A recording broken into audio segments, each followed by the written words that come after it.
Welcome to Scoop World Order Saturday afternoon. Get ready before the Crew game starts in about 50 minutes. Go Crew. Massive day today for them. Good luck today at lower.com field. We have huge breaking news. Florida State potentially coming to the Big Ten. What is the next domino to fall? This is the place to keep it if you want to know what's going on in expansion. Nevada Buck broke the USC UCLA stuff years ago. And he's been at the forefront, has some very good sources in that area. So we're going to break that down. Talk a little bit about some of the stuff we heard at practice today. They had a nice practice, started at 10. They're done off the field about noonish. So we got a little bit of intel from that. And we're going to talk about the Heisman tonight and what the next few weeks look like for Ohio State with practice, recruiting, signing days coming up. There's a lot of wild stuff going on. Good time to be a member of BuckeyeScoop.com and also Buckeye Scoop Ultra. As always, we appreciate you guys. Keep bringing the heat on the super chats. If you guys have a question that you would like answered, please send us a super chat. We stop everything and we answer the questions immediately. It's been a very effective formula for us. It's been a blast to have you guys. But again, we're going to have a watch party for the Alabama-Michigan game. That's going to be awesome to see Bama whoop Michigan and ruin their dreams. So that'll be a blast. So get that on your calendars. Join BuckeyeScoop.com. Our message board is on fire even today. A slow day. Not a lot of college football other than Army-Navy. So keep it tuned right here. As always, shout out where you guys are watching from. And give me, who do you want to start at quarterback in 2024 for the Ohio State Buckeyes? Going to bring in Nevada. Nevada, you've been at the forefront of expansion, of COVID. You've broken a lot of stuff over the last few years. The biggest being the USC, UCLA coming to the Big Ten. That was something that years ago I think would have been a pipe dream, like something you might have done on your Xbox NCAA 14 franchise mode, dynasty mode, whatever. But it happened. And now you're getting word that Florida State, fresh off being left off the playoffs for the first time ever as an undefeated conference champion, is interested in joining the Big Ten. There's a lot of smoke there. Talk a little bit about what you found out recently about Florida State and the Big Ten. Well, first of all, I just got to tell people where the information is coming from so you guys know this is coming from the broadcast side. The broadcast side of guys were the ones that had broken to me about the Big Ten returning to play on COVID because they know they're in charge of putting the games on television. They're a stakeholder. That's where that information is coming from. Now with expansion, the broadcast guys again are at the forefront of these discussions because in any discussion regarding expansion, while as a fan, you're like, oh, let's add this team. Let's add this team. The broadcast guys are going, what are they adding to the pie? Mm-hmm. Do they make the pie bigger? Do they add more revenue to each team? Or are they dilutive? Is this brand something that doesn't add value to the league as a whole? And that's the kind of the delicate dance that they always have to go through in terms of these discussions. And so that's why there's very, very few teams that could have moved the dial for the Big Ten. On this latest round, it was USC and UCLA, and then Oregon and Washington at kind of at a reduced rate. So now that the ACC is kind of up in arms, let me tell you exactly what's going on with the ACC. First of all, I want to give shout out to the Oracle, Winchester Bucks, some other guys on our site who've got some great expansion sources. So this isn't just the Nevada Buck show in terms of doing stuff. I think people who followed us know we kind of have an idea what we're talking about on this. So let me give you the challenges in terms of Florida State coming here first, and then we'll talk about the opportunity. The challenges are, one, there's a grant of rights. A grant of rights is basically a situation where you sign over your media rights to the conference irrevocably and forever. In this case, it's to 2036 when the ACC television contract runs out. So right now, Florida State does not own their own media rights. Those rights have been kind of donated to the community good, namely the ACC. So that's one challenge right there, is breaking the grant of rights. Is there a way to do that? Yes, it's called money. You can break the grant of rights, but there's going to be a penalty that's involved in terms of doing that. So that's where you have to see how you kind of wash those things out there. Secondly, the Big Ten is not taking teams one at a time. If you notice how Big Ten expansion has gone, it's always gone in pairs. It's gone, Maryland, Rutgers, USC, UCLA, Oregon, Washington. So, for the ACC expansion, it's going to have to be Florida State and one other team. And so the question really becomes, who's that other team that comes with Florida State? Because they're not going to take a single team. They're going to do these things, in a combination. And my information is that there's basically only two obvious choices. One is University of North Carolina. Second is Miami. If people don't think of Miami as being a high academic school, but they're actually an AAU member. That's American Association of American Universities, which is a very high academic and research standard that Florida State has met, that Miami has met, that obviously UNC Chapel Hill, which is just a pristine school, has met, as has Duke, as has Georgia Tech, as has UVA. But I think it's going to be a Miami, North Carolina type of thing, and they actually may make a move like this where it may actually be 4 teams, and it might be North Carolina, Duke, or Tennessee, or excuse me, or Duke or Virginia, Miami, Florida State. So I think they'll do this in pairs, much like they took it from the Pac-12 when they kind of rated them, but didn't want to be seen as the ones that were pushing the Pac-12 into oblivion. But Florida State's got to find that other partner to come with them on this, and at that point, then I think all things are on the table. And the main driver for this, you ask, why would they do this? Well, the main driver is that the delta between the Big Ten's new television contract and the ACC's existing television contract runs approximately $40 million per year. And $40 million per year, that's a lot of scratch. I mean, because you're talking about, like, in this current year, the ACC contract is only $39.6 million or $40 million or 40.1. So you're talking about literally an increase in your television revenues of 100% in 1 year. So there's a huge economic incentive for Florida State to do it. Obviously, with the snub from the college football playoff committee, that that wouldn't happen again, in a 12-team playoff, but it could happen in different ways. I think that they realize the powerlessness of the conference, and the Florida State's just kind of saying, something, we've got to look out for number one. We've got to take care of ourselves because nobody else is going to take care of us, and that's why there's been this big move, from Florida State side, from the Big Ten side. But this has been ongoing. This is not a recent thing. That's why there was some little site that was going on, oh, breaking news. No, we've had this. We've been talking about this. This has been a slow and steady march towards the Big Ten. Look for Florida State to continue to march towards it, but look for another name to emerge with them as a partner comes to the Big Ten with them, and that's when things get really interesting. Yeah, it's like one of your favorite phrases. I've known you for years is that it happens like real slow, then everything happens at once, and it's kind of like USC and UCLA jumping in, and then a month or so later, Oregon, Washington jump in, and I think that's what's going to happen. I mean, I couldn't imagine how happy I'd be if Florida State and Miami both joined the Big Ten. I mean, for one, my wife went to Florida State, so that'd be amazing. Obviously, she's been wanting me to go to a game in Tallahassee. I've had no desire to go down there. And then if you had Carolina Duke, which is the biggest rivalry in college basketball, I just think it's fun to think of those teams coming to Columbus every year, being a part of the conference. And, like you said, like at the end of the day, it's about money and prestige. And the Big Ten's the best conference in the country now. It's not even going to be close once Oregon, Washington. I mean, look, we were the only conference, if you count, next year. I mean, it was basically 2 Big Ten schools, 2 SEC schools, with Texas and Washington joining new conferences next year. And I just think that, adding, the Hurricanes would be great because I know Ohio fans love to go to South Florida. And adding Carolina would be fun. Duke would be fun. Duke's on the up and up in football. Obviously, they just hired Manny Diaz. But I think this would be fantastic. Again, Nevada, like, would those be, if you had your druthers, the 4 schools that you would want to add from the ACC? Obviously, Clemson seems like they're very SEC-ish. But, getting these 4 would be, I mean, those are like 4 crown jewel type programs, 4 schools that can win national championships in either basketball or football. But what would it do to the conference to add those 4 schools to the Big Ten? Well, it'd be amazing. And again, before anybody dismisses this, it's like, oh, Nevada, this could never happen. This think we just added USC, UCLA, Oregon, and Washington from the Pac-12.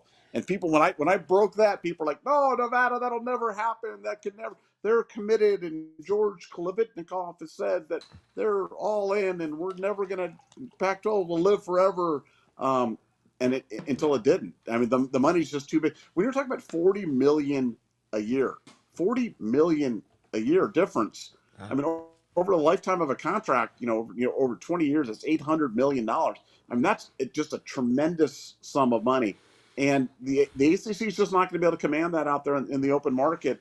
And I think they see the writing on the wall that the ultimate breakdown on this. You saw this with the NCAA president's kind of call for this new subdivision of teams, and that it's basically going to be 24 teams in the Big Ten versus 24 teams in the SEC, and it's going to be almost like an AFC NFC matchup with the college football Super Bowl is basically what you're talking about. I think that's the way that this thing is moving.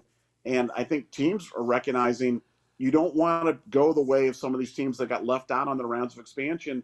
Because, look, I mean, you end up like Oregon State and Washington State that are all that's left of the Pac-12 now. And they're sitting there kind of going, hey, we were loyal. Here we are. We own the Pac-12 now. And it's like, yeah, you own nothing. You own the rights to a conference that is just going to be the answer to a trivia question somewhere down the line. So I think the ACC sees the writing on the wall.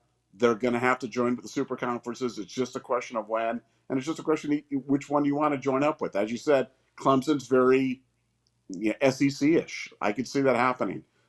For North Carolina, they're going to have to make a decision. Are they going to go SEC or are they going to go Big Ten? I feel like large state institution like that, research institution, strong academic reputation, that feels more Big Ten-y to me than anything else like that. And also, the wild card in all this is Notre Dame. Notre Dame's obviously been aligned with the ACC for a long time.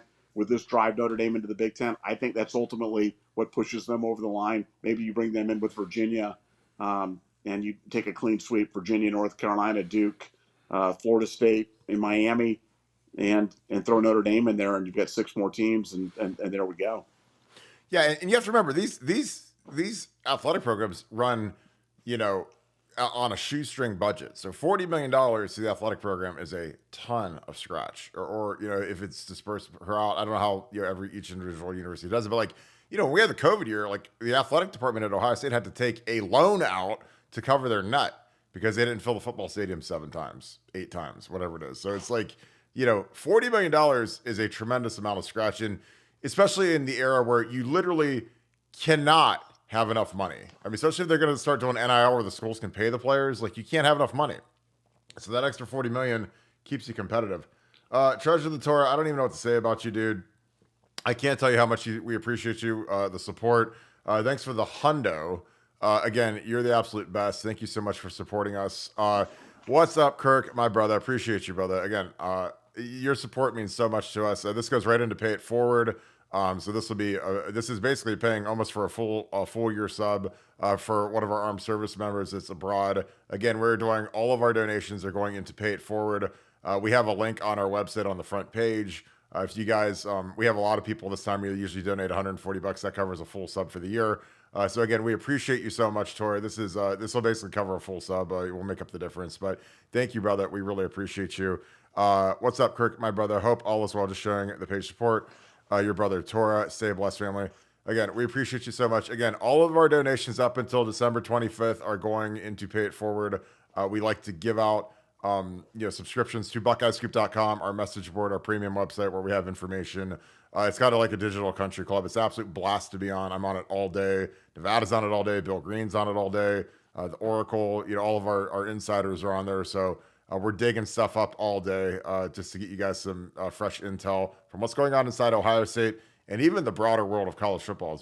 It's been real exciting. We have a massive Michigan thread for all the stuff going on there. We have a massive expansion thread. The Oracle and Nevada have basically broken every expansion story thus far. Oracle's very high up in college football, so we appreciate you guys so much. Thank you so much, Tora. Again, you're the man, and thank you. It means a lot to us.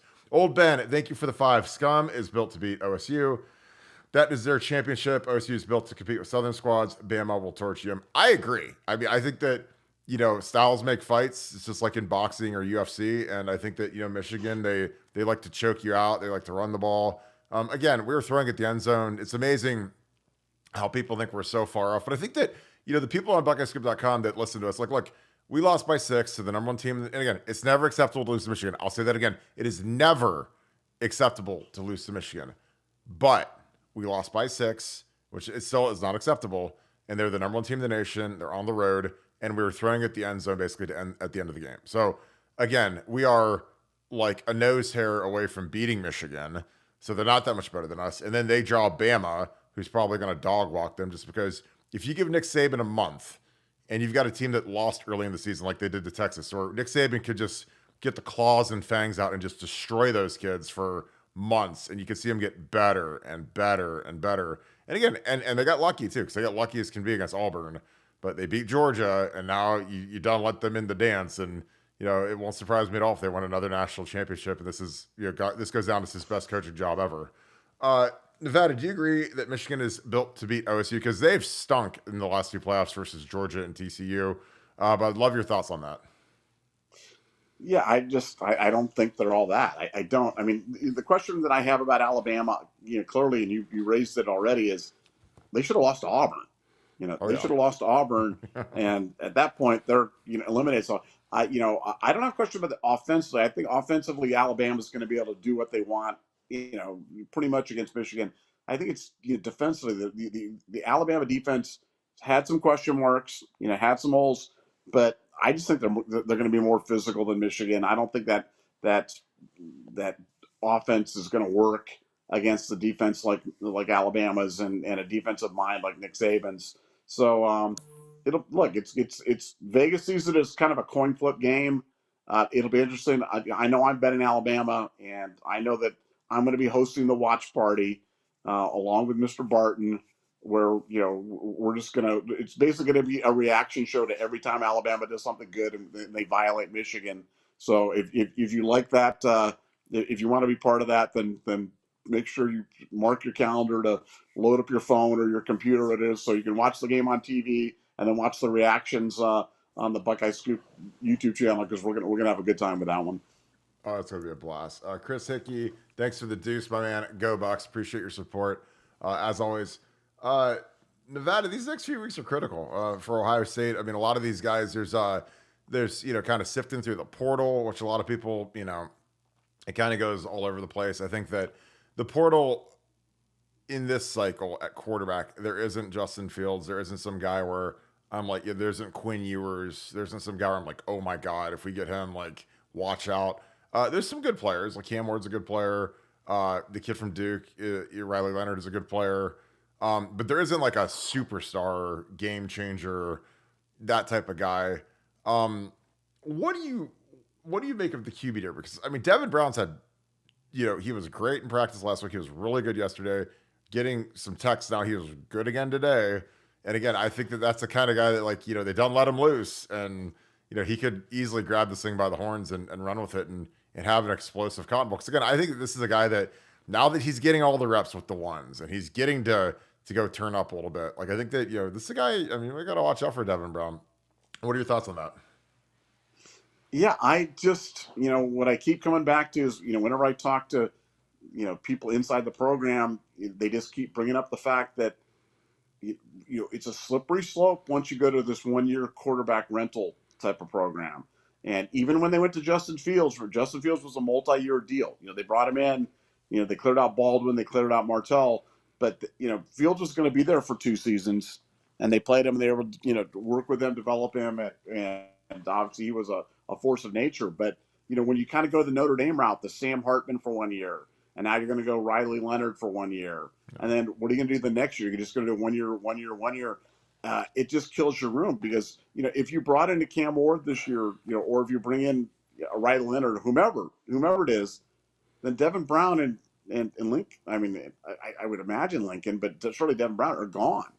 So it's just a delicate dance of, do you want to develop a quarterback for multiple years, or do you want to go the 1-year rental program? And I just don't think it's odd. Like you said, there's not a Drake May, there's not a Quinn Ewers, there's not a a can't miss guy.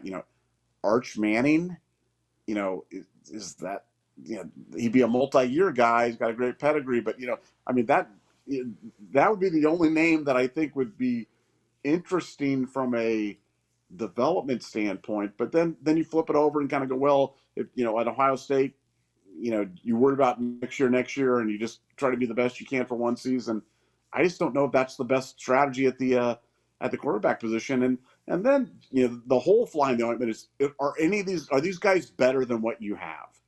are these guys better? Like on the O line, we talk about O line stuff. We talked about this the other day, but is anybody in the transfer portal better than Jimmy Simmons, Donnie Jackson, Carson Hinsman, and Josh Fryer? Not sure. Is Chase Basantis better than Luke Montgomery or Tegra or George Fitzpatrick? Don't know. So I just think that you got to be really careful on it. If you're going to go with guys, make sure that you're getting an upgrade. Make sure you're not getting a Victor Cutler. Make sure you're not getting somebody who's just going to go in there and potentially just be a guy. And I think Ohio State's really weighing this bowl practicing hard. And like you said, Devon Brown's balling out. That's just facts. People either want to hear it or they don't want to hear it. They think it's hype. It's not hype. It's just facts. He's balling out. He's playing really, really well right now. Will that transfer to the game? No idea. Will he be the next great quarterback at Ohio State? Unknowable. But what is knowable is he's playing really well right now. And that's a good sign, and I'm sure that's something that Ryan Day is considering. Yeah, I think that the hardest part about like a Victor Cutler is like, you take him, you make him, you get him compete at center. He doesn't beat out Carson. He's your second team center all year, and then he leaves. This is the guy that started, the year before, started all of his games at whatever little dinky Louisiana school he was at. And, when you go from starting and kind of being the guy and playing tackle somewhere to not playing at all and being a backup center like that, it's almost a total waste to bring in like a low level starter who's not good enough to compete for real playing time at Ohio State. And then he soaks up all of the second team reps all year that could have gone to Josh Padilla or somebody that was actually in the Jacob James, like whoever. Jacob James is transferring too, but like somebody that like you could have developed and had ready to go to push Carson next year. So it's like you basically waste a guy a spot for a whole year developing a guy who's here for 1 year. And that's something I think that you got to learn a lesson from. Like when you take one of these low level guys and you think, well, let's see what he can do, and he's maybe not that good, and then all of a sudden, you waste a year, and you give that guy reps that you could have given to a guy that could stick around and you could develop, like I said, like Josh Padilla at center. Atlanta ASMR fan, thank you for the 20. Appreciate you so much. Kirk, me and a friend met you once in 06 after Buckeye practice. Oh, cool. I'm not sure if you were military. We have a ton of military people there after practice some days. It's always cool. Bob Tucker, the late, great Bob Tucker, used to be the military liaison, and he'd bring in people, usually in their uniforms. It'd be really cool to talk to them after practice. He said he spent 15 minutes talking with us. What I remember was how big you were. Thankfully, I'm a little skinnier now. And how friendly you were. Well, I was probably in a good mood because I always like to see and shoot the bull with everybody. Happy to help support your channel. Thank you so much. Again, I'm not sure if you're military or not. Sometimes we have some random people that are there to support the program that watch practice, but we'd always have a big contingent of military on certain days, and I'd always try to just talk as long as possible. And I wasn't I wasn't Teddy or Troy or the people that people want to take photos with, but I'd always just try to be nice, because that's all I can really offer. I'm not the showstopper that's you're gonna take the photo and put it on your mantle. Like we had guys that got mobbed everywhere we went, and I wasn't one of those guys, thank God. That's good. That's kind of the good part about being an offensive lineman. But really appreciate the nice words. It was great meeting you back then. I'm glad you enjoy the show as well. But I always love meeting. That's kind of the cool thing about this podcast is I'll just randomly meet people that like the show, and they'll come up to me, if I'm eating dinner or if I'm going to the games or whatever, and people will see me, and I wear I have a bunch of these hoodies and I wear them all the time just so I can rep the brand, I can rep Buckeye Scoop everywhere I go. And it's just cool meeting people that really enjoy the content and the show. And again, you guys make the show as much as we do because we like kicking it with you guys, because you guys always bring the heat, and you guys are also hilarious in the comments, so I appreciate you guys. The Mountain, that's a very scary guy. He got killed by the Hound in the very last episode of Game of Thrones, I remember. The Mountain, what are the chances Marvin will say for 2024? I think 0. If there's a number less than 0, I'd pick that. But Nevada, Marvin's not staying. There's no way. I mean, like we get this stuff every year, but he's not staying. Your thoughts? Look, if we were like the hype channel or the one that wanted to, we would keep the dream alive and be like, hey, Marvin's really thinking about it, and there's a mystery donor that's kind of come up with some money and they can make the NIL. But like I said, but much like letting there's no Santa, there's no Santa, and there's no Marvin returning next year. So But I love these stories coming out this time of year. They're great, and they're great fodder, and people love talking about it and thinking about it. And someday maybe it'll happen. Maybe someday a Marvin Harrison or something like that will shock the world and come back and do the thing. But it's not. I mean, I have heard absolutely nothing that would indicate to me that is anything other than just one of those crazy internet rumors that percolates around December of every season. But appreciate the question. And I want to just make one more point about the military. You were talking about the military before, Kirk. You guys got to remember, I'm an Air Force brat. I grew up, my dad was in the Air Force 23 years, retired as lieutenant colonel. We lived all over Germany, Taiwan. Did all the spots. So soft spot in my heart for all you military guys. I just think it's the most noblest thing that you can do in the world is to serve in the armed forces. I never got a chance to serve, but I have so much respect for people that did. So God bless you guys all. Yeah, it's huge. My father-in-law was a Navy guy, very decorated. He's a beast, smartest guy I've met. So I love the Navy. Go Navy today, obviously. And shout out to Shohei Ohtani, who signed a 10-year, $700 million deal with the Los Angeles Dodgers. That has to feel pretty cool. That's breaking right now. So again, we are all Ohio State football, but that is a massive contract, $70 million a year, the highest paid athlete, I think, ever, unless there's some soccer guy that made more. Yeah, but shout out, you got a Navy brat here. Again, we love the military on BuckeyeScoop.com. If you guys join BuckeyeScoop.com, our website, if you are a member or currently or an active or inactive member of the armed forces, you get a little badge that denotes what branch you're in. Because again, we love the military, and again, we appreciate you guys more than you guys really know. Nevada, the next month, let me pull up what it's looking like. Next week it looks like they've got they start practicing again Thursday, Friday, Saturday. It's finals week, which is always a tough week for players because they got to try to grind and get their final papers in, their exams. So it's kind of an interesting week. They've got just like lifting. They've got an off day. They got a little bit of fundamental work on Tuesday. And then they start really grinding Thursday, Friday, Saturday. I mean, it's 3 hard practices in a row. And then they kind of they give them Sunday off, and then it looks like they're going Monday, Tuesday, and then they get to go home for Christmas. This is the thing that really sucks is that they will spend Christmas at the bowl site in Dallas, which is always kind of it's like kind of getting hit with cold ice water when you realize you're not going to be home for Christmas. But that's major college football. Nevada, as we get into this. Who are guys, again, we've got people that watch practice. We get really good sources. We get good intel. Who are some guys that, again, we talked about Ennis Tate, some other ancillary guys that you're excited to hear about? Because, I think that in the era of the portal, the era of wanting more NIL money, it changes kind of the delta for what it means to be good. Because some of these guys, they went marching into Ryan Day's office and they said, what's my NIL deal? What's my NIL plan? Blah, blah, blah, blah, blah. I think that it's really interesting to see kind of how it all works, how it all goes. But I think, when these guys walk into Ryan Day's office and they demand money, it's just funny to me how all of a sudden they better step up and do great in practice. Who's some guys you're looking forward to? Real quick, before we get into that, PS Data, dude, thank you so much. This covers a full membership on Buckeye Scoop for the year, $140. Thank you so much. Spent 4 years in the U.S. Marine Corps. Hoorah. I mean, that's one of my favorite movies is the Clint Eastwood movie, Heartbreak Ridge. So I love the Marines. Helping people is what life is all about. Love you guys. Thank you so much, brother. Again, Heartbreak Ridge is probably one of my 5 favorite movies. So I love the Marines. And like I said, we're big military people on Buckeye Scoop. So we appreciate you guys so much. Thank you so much, brother. If you have a question, throw it on there. I got the chat on. Nevada, Marine Corps representing here. I mean, yeah, it's I always thought, like, what is the mindset of somebody that goes in the Marines, man? Like, it's like you just know that you're going to be in the blank whenever it hits. You know what I'm saying?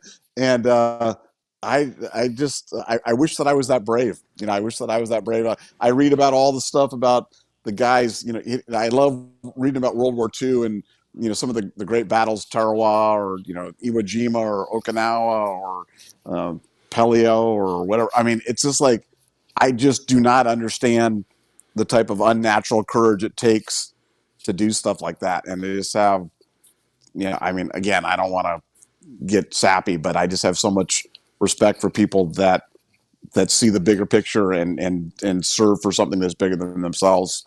And certainly the Marines are on the front line of that. So that's awesome.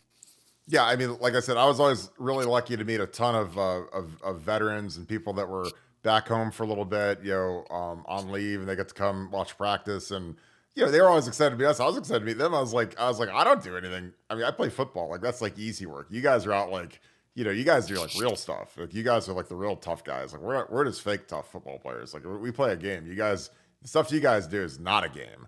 But again, we just appreciate you guys so much. Again, it's amazing, getting to connect with people. And Ken Knatzer, who coached at Ohio State in 2001, one of my mentors, one of my greatest allies, one of my best friends, older guy. He was a Marine, and he told me some stories, man. He's a wild man, tough dude, tough as nails. He almost beat the tar out of Mark Mangino on the tarmac when he was coaching at Kansas. I mean, it was bad. Like you do not want to mess with K-Dog. K-Dog's a wild man now. So, but he was a Marine, man, and he was a beast. So again, I appreciate you guys so much.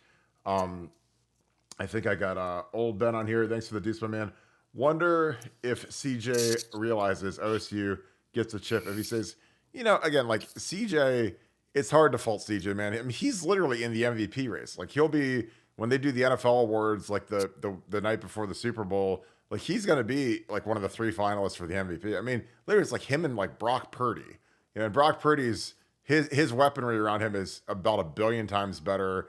Everything about his offense is a billion times better than what CJ deals with. And what CJ is doing, I don't think I've ever seen in the history of football. Like CJ, I mean, going to the second worst team in the league and just dominating and leading the NFL in passing as a rookie. And he's not throwing it to Justin Jefferson and Devontae Adams and Tyreek Hill. He's throwing it to like Nico Collins and Noah Brown. God bless Noah, but he's in the league like 7 years. He's been like a 4 or 5 receiver, and he's making Noah Brown look like Randy Moss.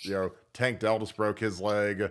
But CJ's doing it with nothing around him, and it's been fantastic what he's done. But I don't think you can ever think like that. Obviously, again, like if we would have had guys come back for a 4th year, we'd have been probably the best team in college football history. If we had Paris and DeWand and CJ and Jackson Smith and Jigba, like we would have been the best team in college football history with the defense plus all that added to the offense. But you can't live like that. It just kind of is what it is. But your thoughts on that, Nevada?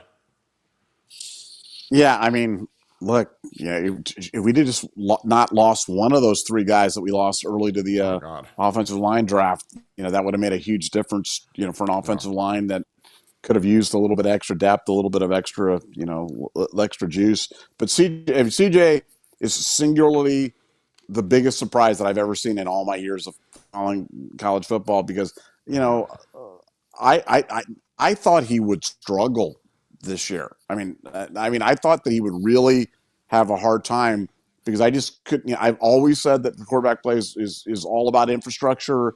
It's about the guys that you have around you. It's about your receivers, your offensive line, the other players that you have can really put you in a position to succeed or to fail. And I just did not see. I would have bet everything that I own that he wouldn't be in the NFL MVP discussion, and Nevada Buck would be Nevada broke right now on that one because he is just he is balled out beyond all expectations. So good for him. Great for a kid that came from a tough background to going to be a billionaire someday, and well earned. So good on CJ. Yeah, and again, it's not that we're like haters. It's just that like look at the numbers. Like I mean, just go look at Bryce Young. Go look at every other rookie quarterback. Look at what they're doing. Like I mean, it's not some Brock Purdy was an anomaly as Mr. Irrelevant, stepping in and being great with the 49ers, but like he's got Christian McCaffrey and Deebo Samuel and Trent Williams and George Kittle and Brandon Ayuk, and I mean he's got monsters all around him, and he's got Kyle Shanahan calling his play. So that's a little different than playing for, CJ's got a defensive head coach, D'Amico Ryans, who might be the coach of the year in the NFL. He also has, Devin Singletary, cast-off running back. Now, he does have Laramie Tunsil, who's maybe the most talented offensive tackle I've ever seen in high school. I watched his film, and I was like, he looked like a 30-year-old as a 16-year-old.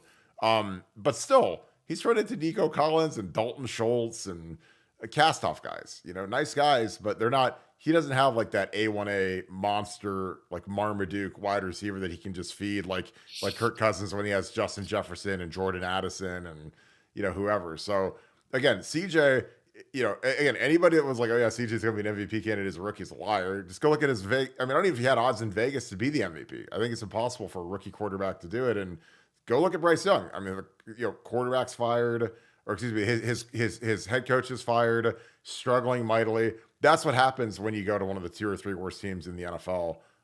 Look at Justin Fields. Justin Fields getting beat to a pulp in Chicago. But give Houston credit. They've done a good job protecting him, but CJ's just been ripping throws, man. He's been unbelievable. Jared A. Brandon, appreciate you, brother. Go Army. Yeah, again, Army vet here, shout out, go. I love it. Thanks. Again, I love all branches of the military. Now, obviously, my father-in-law's a Navy guy, so it's the greatest thing in the world because like when I have to get him a Christmas gift, I just get Navy stuff from Under Armour, and it's like the greatest thing ever because it's like nice quality stuff and it's easy, and he rocks it all the time when he's down in Fort Myers and he goes for his walks or plays golf and he's wearing the Navy stuff, the Navy polo I got him. So easy peasy. But I appreciate you, Jared. Again, we love the armed forces. Again, I don't think people say enough how much we care about the police and the military because we are very pro both those groups, and it's not, you don't hear that enough in our country right now. Todd Doyle, appreciate the 5. Thank you, brother. Bring in Finn. I love that kid from Toledo for QB battle and depth experience. Don't think anyone would transfer and stay for the position battle. Here's the thing. I think Finn's good enough that he has to demand that he's going to be the starter. And I think that's kind of the tricky part. This is the hard part about managing the portal is the fact that, you gotta a lot of these kids like Cam Ward, they want to be guaranteed they're going to start. And again, once you go down that road, it's a slippery slope, man. I mean, again, like the quarterback thing, it's like managing a pet alligator. Cause like once you start promising kids stuff, and they go out there, well, for one, Devon will leave immediately. And then, what if Cam Ward shows up and he stinks it up or he's an a-hole or whatever? I mean, again, you get in bed with these kids, man. And all of a sudden, if they aren't what they're cracked up to be, and you have to bench them and you've made this big money commitment to them and you break your promise, like, the reputation gets real slick. Like I do not envy these coaches at all right now. These coaches have to re-recruit these kids like every month to keep them from getting in the portal. They have to re-recruit them. They have to go talk to these portal kids, and they got to talk. The agents got to talk to the agents, and they got to figure out what the NIL money is, and it just the game's changed dramatically. Now I think that there's a lot of it that's better. Like, I think, honestly, kids being able to portal out, I think is great because there's a lot of kids that, frankly, they get stuck behind somebody and they're just stuck. And they're just it's kind of like the sand comes out of the hourglass and all of a sudden they don't have a career and, they get to go do whatever for a living, but they don't get to live out their dreams and try to be an NFL player. So I think it's fair that guys get to transfer out. And they get the same autonomy that coaches get because coaches can leave on the drop of if Justin Fry gets offered the Indiana job, he's gone. He doesn't remember any of these guys' names. He doesn't remember Ohio State, the fight song, nothing. Because again, that's his alma mater, and that's the job he wants. And these guys all want to be head coaches that are sitting in those Woody Hayes chairs. Nevada, your thoughts? Again, I like Finn from Toledo. I don't think he's a good enough thrower for Ryan, but he's an electric athlete. But I don't think he's a fit for what Ryan likes to do. Your thoughts? No, I don't think he's a good fit, but I love him as a quarterback. I mean, I if I'm doing a college team, that's the prototype of the guy that I'm looking for. And, Yep. I'm going out there with that. It's going to make myself really tough to defend, have a guy that's going to run around and just be adequate enough, throwing, but can break the backs with the legs. I just think that's easy mode for college football offense. But Ryan likes to run a more pro style. And so I'm not sure he's what we're looking for, but I do like him a lot. Yeah, I do too. Pizza Rack, thanks for the deuce. Why isn't LJ going after Thor Griffin? Wants OSU. I mean, maybe he doesn't think he's good enough. Maybe it's he's an Ivy League kid.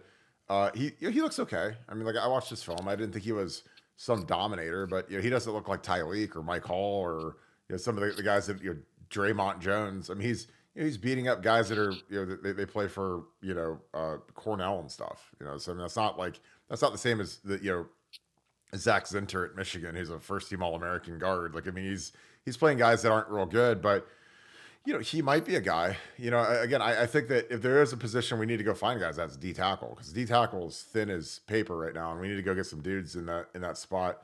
Um, Nevada, I don't know if you've seen. I think Thor Griffin. He's an Ivy League kid. He's in the portal, D tackle, kind of stumpy. I don't know. Like, I mean, I think he's okay. I don't think he's like something that will die if we don't get him up. Your thoughts? Yeah, no, I think that's it. I mean, clearly, when the people I've talked to at Ohio State are like they think he's just a guy, but look, this is all about making these types of evaluations, trying to figure out who are the guys that can help you and who are the guys that are just going to be depth guys and what they're going to do. Obviously, anytime that a Harvard kid comes online, you kind of put your eyebrows up, kind of wow, that's certainly somebody who deserves a second look. But I don't think Ohio State's quite that high on him. Yeah, I agree. It's funny. I got a little blast from the past. I got some Chase Basantes film. Got his workout here with our boy Stud and our boy Casey. They both have moved on, but Basantes is an interesting kid because I think that it's kind of weird. He took the bag at A&M. I don't know how good he is. He was a freshman All-American, but being a freshman All-American as an offensive lineman, it's kind of a misnomer because there's just you're not beating out a ton of guys because frankly a lot of freshmen don't play. If you're an offensive lineman and you're a freshman and you're starting, it means either you're on a terrible team or it means that you're just that guy. You're that good. You're Laramie Tunsil or you're Andre Smith or you're one of these guys that can step in as an 18-year-old and play right away. And Chase, I think Chase has a lot of ability. I mean, he's a strong dude. He's a little stiff. But I think he'd be interesting. I mean, here at the Sturgill, I mean, this is.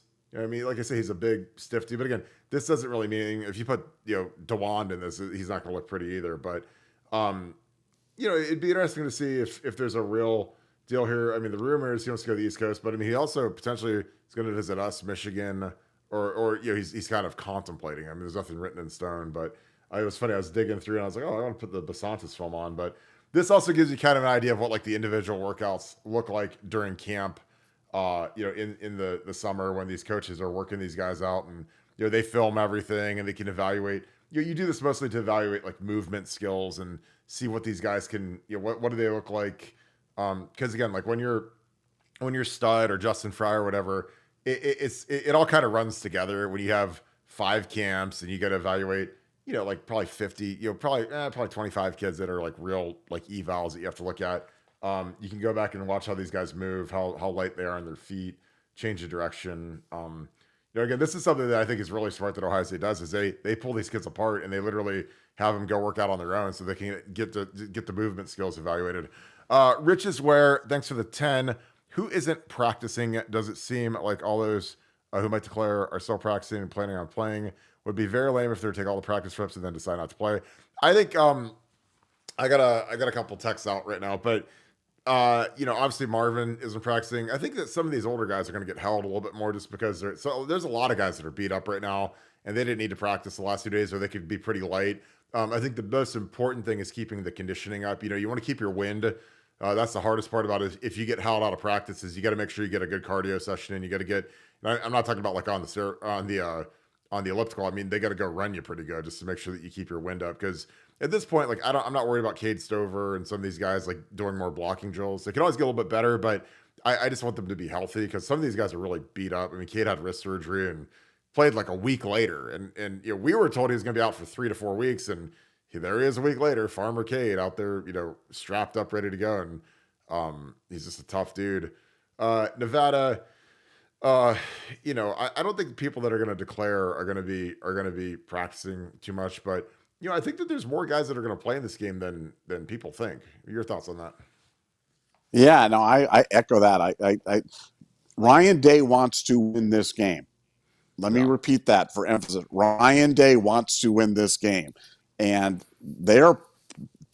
so this isn't for Ryan Day. He's not looking at it like, oh, guy, move on. We're going to give you reps to somebody else, and let's let the younger guy play, and we'll use this as an evaluation tool for 2024. Ryan Day wants to win. Ryan Day realizes that if he wins this game, beats an SEC opponent, albeit Mizzou, that this changes kind of how the feeling goes into the offseason. So he wants to win this game badly. They're putting the heat on the kid. They want the kids to stay. They want the kids to play. And I think the players are responding to that. I think you're going to have way more kids playing this game than you would have think. This is not, I don't believe, while you've seen a number of the depth kids kind of move on and declare that they're going to go on the portal, I think the NFL declaring kids, I think a lot of them are going to play in this game. I think a lot of them are going to play in this game. And, now with NIL, you've got the ability to buy, catastrophic, injury insurance, and whether that's a scam or not, you have the ability to do it. They've all got the money to do it. And the early response that I've been hearing from everybody is they're playing. So we'll wait and see. But I think that's going to be the story for this game. Yeah, I agree. I just think a lot of guys didn't get the grades they wanted. They didn't have the seasons they wanted. They've got a lot of meat on the bone again. And some of it's injury. Mecca and Trey obviously missed a lot of time, and that's kind of a knock. Now it's not a death knell. I mean, Jackson Smith and Jigba missed all of last year basically, and he went first round, and I think Emeka and Trey could both go first round. But it'd be interesting to see where they're coming from and where they're at. Renit, Suri, appreciate you. Thank you for the 5. How Day and Hartline CoCalling plays for one season, then Hartline taking over the next season. How about that? I don't know if Ryan's ever going to give it up. I really don't. I mean, I think that it would be smart for him to, because I think eventually you got to actually run the whole team. And I think that he tries to do too much. Is there precedent for that at OSU or at other programs? I think that there are a lot of guys that are offensive guys like Sean McVay and that are these gurus, Lincoln Riley, they call the plays, and that's kind of what they want to do. And they've got their pulse on the thing, and they know what they like to do, and they're just going to do it.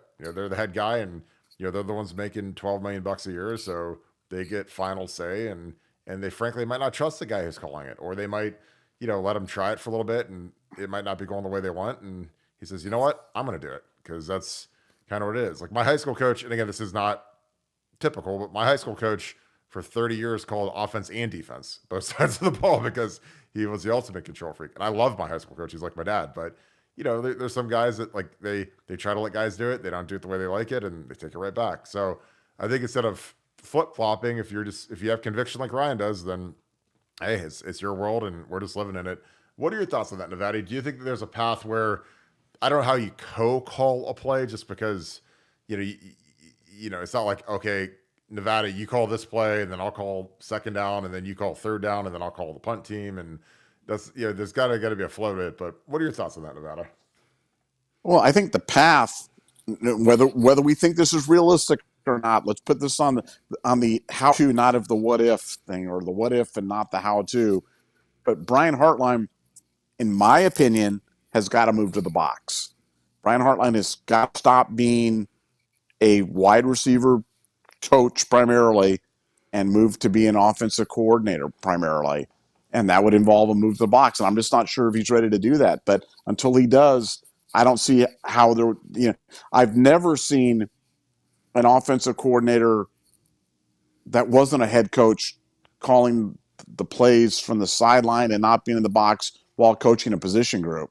I mean, maybe that's happened, but I'm not familiar with it. It would certainly be super unusual, and again, Kirk, maybe you can correct me. Maybe that's happened before, but I certainly can't remember it. I don't know how many times I've seen an offensive coordinator be the wide receivers coach, ever. I mean, usually if you're the coordinator in general, if you put a gun to my head and say, Kirk, okay, you're gonna compile how you want your staff, then he's with the quarterback. He's the quarterback's coach, same as Tom Herman. He's the OC then. I think that, honestly, for me, I think the optimal spot to put him at is tight ends coach, like Kevin Wilson was, because then you're more into the running game, but you're also in the passing game. Coaching tight ends is it's easier because you only have one guy out there, but you're more involved in the running game and the passing game, so you're kind of you're in both. I think the worst spot to be is the O-line, but I mean, honestly, receiver might be even worse, because receiver, you got to watch 4 or 5 guys every play. And you're not with the quarterback all the time. I think the optimal spot is quarterback. The worst spot you could do is O-line, because O-line is the hardest position to coach. You're coaching 5 guys every play, and you're not, during practice, you are not a part of the throw game when they go to 7-on-7.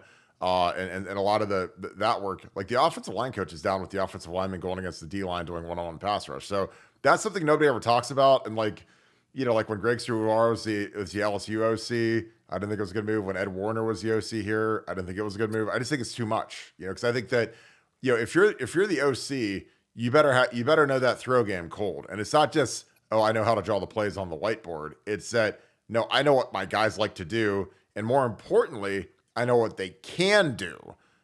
So I mean, it's not just, oh, he likes, Marvin Harrison likes to run slants. It's like, no, can he run this slant versus this coverage, and can our quarterback hit that? And like I said, when Ed Warner was the offensive line coach and he had to go down at one-on-one pass rush, he would miss all of practice, during 7-on-7. And I was like, that's the dumbest thing I've ever seen in my entire life. Like, I get why Urban did it.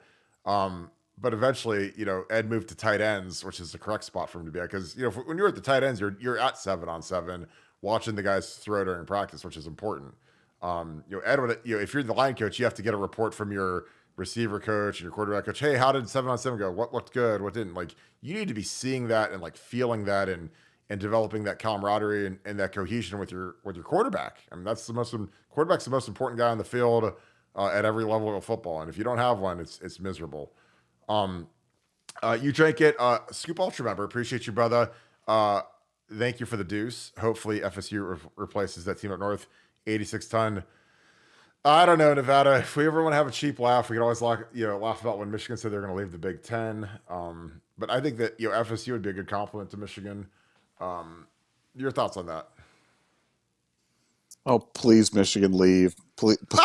It's funny how that was that dumb story that came out there for the Michigan fans for a few hours, and now I'm not even sure what they're on now. What story is they on now? They're on JJ's Hartline made illegal contact with JJ Smith, so everybody cheats. So that's the same thing as Connor Stallions wearing spy sunglasses on the sidelines at the CMU game.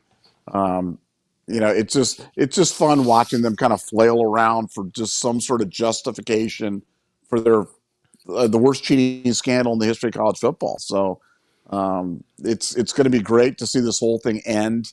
It ends January 1st, starts at 5 p.m. Eastern Daylight Time, probably ends around 8:30 Eastern Daylight Time, and it's going to be glorious. I cannot wait. It's like kind of killing the monster. You know what I'm saying? Like you finally like drive the stake through the monster's heart right there, the cheating monster, and it all ends January 1st. So let's go. No, I can't wait. So we'll wrap this thing up. Crew's getting ready to kick off. Nevada, final thoughts on this Saturday. Again, appreciate you guys all kicking it with us. Final thoughts, Nevada. Final thoughts are that I sent out a text to one of my broadcast guys before, and I'm like, Florida State, Big Ten additive, dilutive, where do you see it?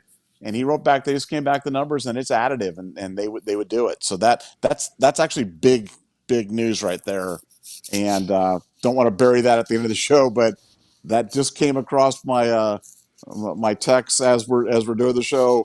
Fox thinks it's additive, and that's big for Florida State. That's big for whomever they might bring with them, and certainly another arrow in the quiver of something like this could certainly happen. So keep an eye on it. Yeah, absolutely. Well, we'll wrap this thing up. We appreciate you guys as always. Thank you so much. Army Navy game today. Thank you to all of our members of the armed forces. Again, we say that a lot. We appreciate you guys. Again, if you guys are members of BuckeyeScoop.com and you are an active or a former member of a military branch, you get a badge that denotes that on your profile. So we appreciate you guys as always. If you enjoy this content, leave us a like. Click subscribe. Also click that little alert bell. You'll get an alert when we go live. Shout out where you guys are watching from. I love to see where you guys watch from. As always, it's like one of my favorite things. And in the comments, who do you want to see step up in bowl practice? We're gonna start getting some reports. It's gonna be some good stuff. It's gonna be really good stuff. I'm super excited about it. Got some breaking news. Cam Ward, we are not in the Final Four. That works for me. I mean, it must be Devon Browns season. So appreciate that super chat, Sean. Right at the bell. Thank you. As always, again, we appreciate you guys so much. I hope you guys have a great Saturday. Go Crew. Hope they get this dub today. That'd be awesome for Columbus and the city of Columbus and all you guys that are Crew fans. So I wish you guys good luck. But as always, leave us a like. And thank you so much, Buckeye Nation. Thank you, Scoop family. I'll talk to you guys tomorrow. Go Bucks.